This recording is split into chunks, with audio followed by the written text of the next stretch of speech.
Diogo Jota's final farewell, Liverpool mourns a football hero. Raúl Jimenez pays emotional tribute to Diogo Jota after Gold Cup goal. Cristiano Ronaldo didn't attend Diogo Jota's funeral, why?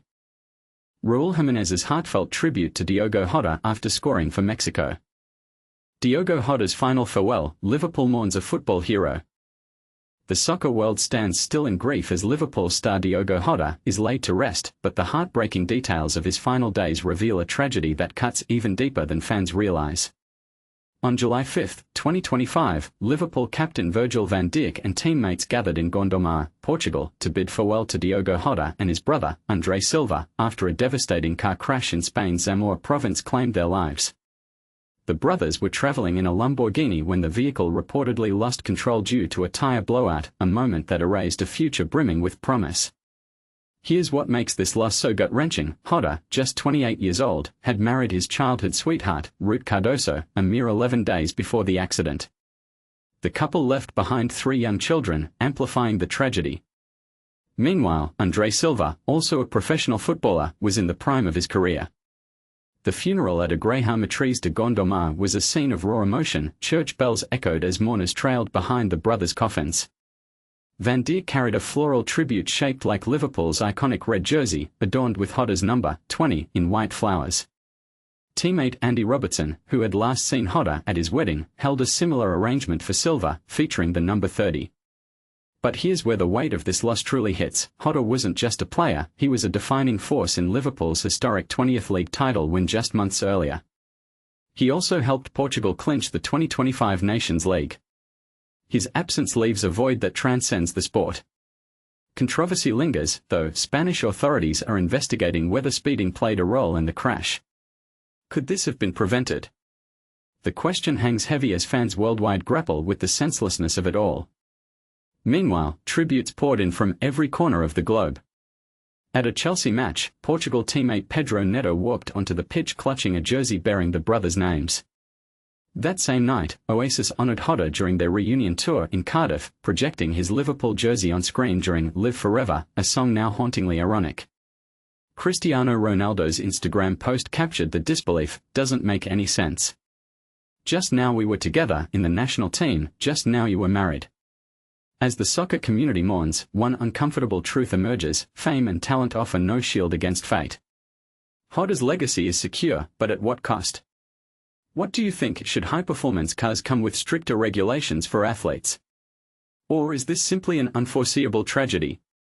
Share your thoughts below. Raúl Jimenez pays emotional tribute to Diogo Jota after Gold Cup goal. In a heart-wrenching display of sportsmanship, Mexico's star striker Raúl Jiménez paid a poignant tribute to his late former teammate Diogo Jota, following a dramatic Gold Cup victory. The football world was left in shock as news broke of Jota's tragic passing, killed alongside his brother in a car crash near Zamora, Spain. Jimenez, who shared the pitch with Jota for 2 seasons at Wolverhampton Wanderers, dedicated his Gold Cup goal against the United States to his fallen comrade. During his celebration, Jimenez grabbed a Mexico jersey emblazoned with Jota's name and number 20 and held it up for the cameras, a gesture that spoke volumes about the bond they shared. The tribute was a moving reminder of the camaraderie that transcends the game. But here's where it gets controversial. Jota's untimely death has sparked debates about the safety of players traveling for international competitions.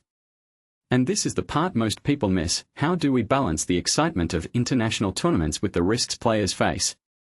As Mexico lifted the Gold Cup for the 10th time, the victory was bittersweet, a celebration of triumph tinged with sorrow. What do you think? Should we be rethinking the way we handle international football? Share your thoughts in the comments. Cristiano Ronaldo didn't attend Diogo Jota's funeral, why? The decision to skip a funeral might seem shocking, but it's rooted in deep respect for the grieving family. When Cristiano Ronaldo chose not to attend Diogo Jota's funeral, his sister, Katia Aveiro, defended the choice as a way to honor the family's privacy during a time of immense pain.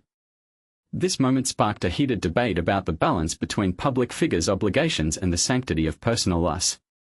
Jota, a star player for Portugal and Liverpool, died in a tragic car crash shortly after his wedding. His brother André Silva also perished in the accident, leaving his wife, Raúl, and their 3 children to mourn. Ronaldo's absence was met with mixed reactions, but his sister argued that his presence would have drawn unnecessary attention to the tragedy, overshadowing the family's need for solace. It's absurdly shameful to watch TV channels emphasize an absence rather than honoring the pain of a family shattered by loss, Aveiro wrote, highlighting the invasive nature of media coverage. She recalled her own experience when their father died in 2005, describing a media circus that left their family feeling exposed. Today, society is worthless, she said, adding, we must fight against the evil that surrounds us. The funeral in Gondomar, Portugal, became a symbol of this tension. Fans took selfies at the grave even after the family had left, forcing authorities to restrict public access. Ronaldo's sister claimed this reflected a broader issue, the prioritization of spectacle over empathy. Silence is also empathy, she noted, suggesting that sometimes the most meaningful gestures are the ones that go unnoticed. Ronaldo expressed his grief through a heartfelt social media post, sending condolences to Jota's family and acknowledging their strength. Yet, the controversy remains. Should celebrities step into the spotlight during such moments, or should they respect the private space needed for healing? This is where the real debate begins, because the answer isn't always clear. What do you think? Are we too quick to judge the choices of those who are already hurting? Raúl Jimenez's heartfelt tribute to Diogo Jota after scoring for Mexico. In a moment that reminded us all why sports can be so deeply human, Raúl Jiménez paused a high-stakes Gold Cup final to honor his late friend Diogo Jota, and the emotional ripple effects are still being felt. Picture this, a packed NRG stadium, Mexico locked in battle against the US, and Jimenez, fresh off a stunning equalizer, choosing not to bask in the roar of the crowd but to sit quietly on the grass, holding a jersey that read Jota number 20. It wasn't just a tribute, it was a raw, unfiltered love letter to a brother lost too soon. But here's where the story takes a haunting turn. Why did Jimenez mimic playing a video game during the tribute? And what does this moment reveal about how athletes process grief under public scrutiny? Let's unpack it. The stage was Sunday's Concacaf Gold Cup Championship, North America's premier soccer tournament, when Jimenez, now with Fulham but once a Wolverhampton Wanderers legend alongside Jota, struck a 27th-minute equalizer. While most athletes might sprint to the stands or flex for cameras, Jimenez instead pulled out a Mexico jersey honoring his Portuguese teammate, who died tragically in a Spanish car crash just days earlier. The video game pantomime. Sources close to the team suggested nods to the pair's legendary locker room FIFA battles during their 2018 to 2020 Wolves tenure, where their bond extended far beyond the pitch. They weren't just co-workers, they were family, recalls a former Wolves coach. Diogo's laugh could light up a room. Raul's gesture. That was pure Diogo, playful, unexpected, heartbreakingly sincere. Controversy alert, some critics argue such displays distract from the game itself. Should mourning happen privately, one pundit tweeted. But here's the counter, when did we decide sports had to be emotionless? Jimenez himself put it best in a tearful post-match interview, "We'd built something special at Wolves. Diogo wasn't just a teammate, he was the guy who'd call you at midnight to laugh about nothing." When you lose someone like that, football feels small.